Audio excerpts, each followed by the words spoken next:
Shalom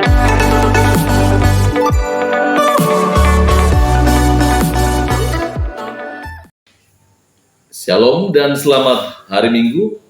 Selamat berjumpa kembali dalam acara renungan dan doa. Sebelum membaca dan merenungkan firman Tuhan, mari berdoa. Di hari yang kudus ini, kami kembali akan membaca dan merenungkan firman-Mu. Tuhan berkatilah kami, pakailah hamba-Mu ini. Dan berfirmanlah ya Tuhan, kami telah siap mendengar. Di dalam nama Tuhan Yesus Kristus kami berdoa. Amin. Saya akan membaca kitab Kejadian pasal 33 ayat 8, 9, dan 10. Kitab Kejadian 33 ayat 8, 9, dan 10 berbunyi, berkatalah Esau, apakah maksudmu dengan seluruh pasukan yang telah bertemu dengan aku tadi? Jawabnya, untuk mendapatkan kasih Tuanku.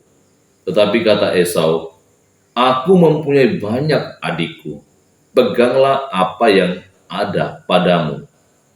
Tetapi kata Yakub, janganlah kiranya demikian.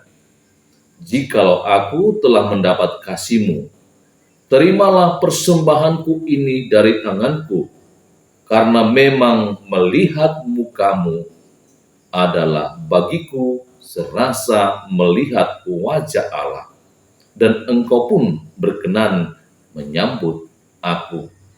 Amin. Demikian bacaan firman Tuhan dengan judul hari ini, melihat wajah Allah. Saudara-saudara yang dikasihi Tuhan, melihat wajah Allah adalah sebuah kerinduan bagi semua orang percaya. Kerinduan ini pun adalah sebuah pengharapan eskatologi, di mana orang-orang percaya kelak akan berjumpa dan melihat wajah Allah muka dengan muka. Gambaran ini dikemukakan oleh Yakub ketika berjumpa dengan saudaranya Esau, yang awalnya ia melihat Esau bersama dengan pengiringnya yang berjumlah 400 itu, ia menjadi takut, cemas, dan khawatir kalau Esau membalas kejahatan yang dilakukan Yakub ketika masih bersama-sama. Tetapi apa yang dikhawatirkan, apa yang dicemaskan, yang ditakuti tidak terjadi. Justru Esau berlari menjumpai adiknya. Dikatakan ketika Esau melihatnya, Esau mendapati adiknya. Ia mendekapnya, memeluknya, menciumnya. Lalu mereka saling bertangis-tangisan. Ada kerinduan yang terwujud di mana Esau menjumpai adiknya.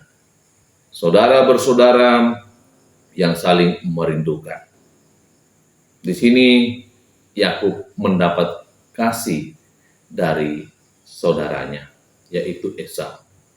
Karena itu percakapan mereka melahirkan sebuah percakapan yang indah. Setelah Esau mempertanyakan, mengapa engkau melakukan semuanya ini? Mendahulukan harta benda ternak dan istri, dan sujud. Ternyata semua itu sebagai orang yang merasa bersalah hanya ingin mendapatkan belas kasih. Dan ternyata ia mendapatkan belas kasih dari saudaranya Esau. Karena itu ia mengungkapkan semuanya itu. Ia lakukan karena ia ingin mendapatkan belas kasih dari saudaranya. Karena ia mendapatkannya itu, maka ia berkata kepada Esau saudaranya, saudaraku, melihat wajahmu adalah bagiku serasa melihat wajah Allah. Saudara-saudara yang dikasihi Tuhan, betapa bisa kita merasakan suasana sukacita, rasa haru perjumpaan orang yang bersalah dengan orang yang tak bersalah.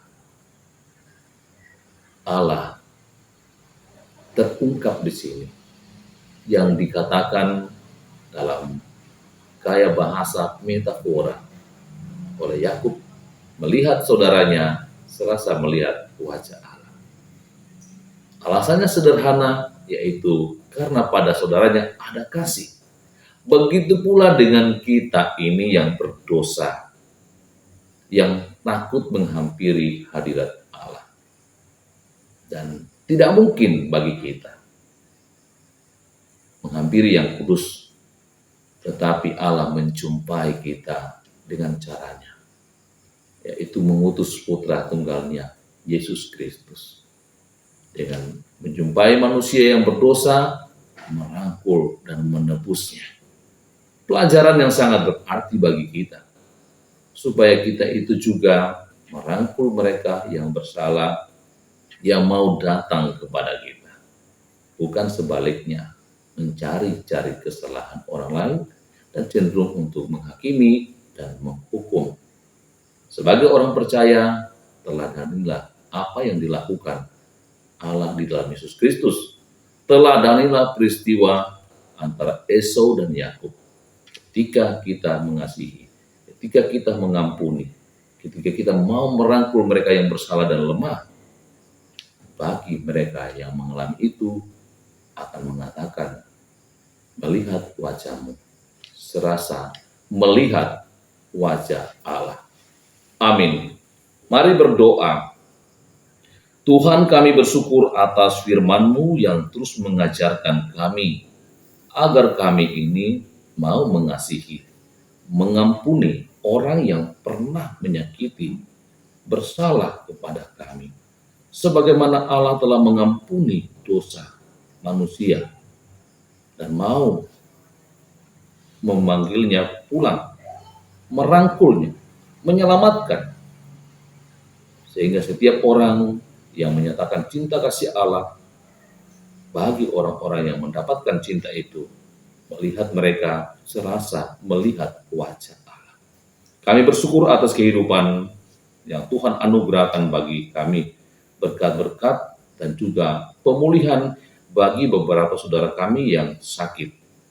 Dan kami terus menopang mereka yang masih dalam kelemahan tubuh seperti Bapak Thomas Tuna, Bapak Lewi Raba, atau kakeknya Dini yang dirawat di rumah sakit di Manado, Robi Kombong di Bali, Thomas Tampang, Agustina Kondopare, Nova, juga Esra, Tia, Kristina, Agustina Senobua, Dani Suka sekeluarga, Lexi sekeluarga, Mama Jeffrey, Mama Gebi, Ibu Bunga Langan, dan istri dari Bapak Markus Minggu. Kami berdoa untuk mereka, agar Tuhan berbelas kasihan, sehingga mereka pun berangsur-angsur pulih, seperti yang dialami beberapa saudara kami. Tuhan tolong berkati segala upaya untuk kesembuhan, dan bangkitkan semangat hidup, tidak khawatir, dan terus berdoa dan berseru kepada Tuhan.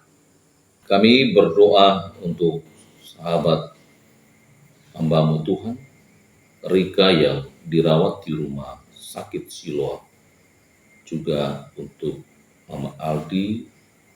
Kami tetap berdoa, mohon balas kasihan Tuhan, agar ia pulih dari sakit. Engkau Tuhan menolong dan melindungi kami sepanjang hari ini. Ampuni dosa kami, dalam nama Tuhan Yesus Kristus kami berdoa. Amin. Demikian renungan dan doa. Selamat hari Minggu, tetap semangat. Tuhan Yesus sayang kita semua.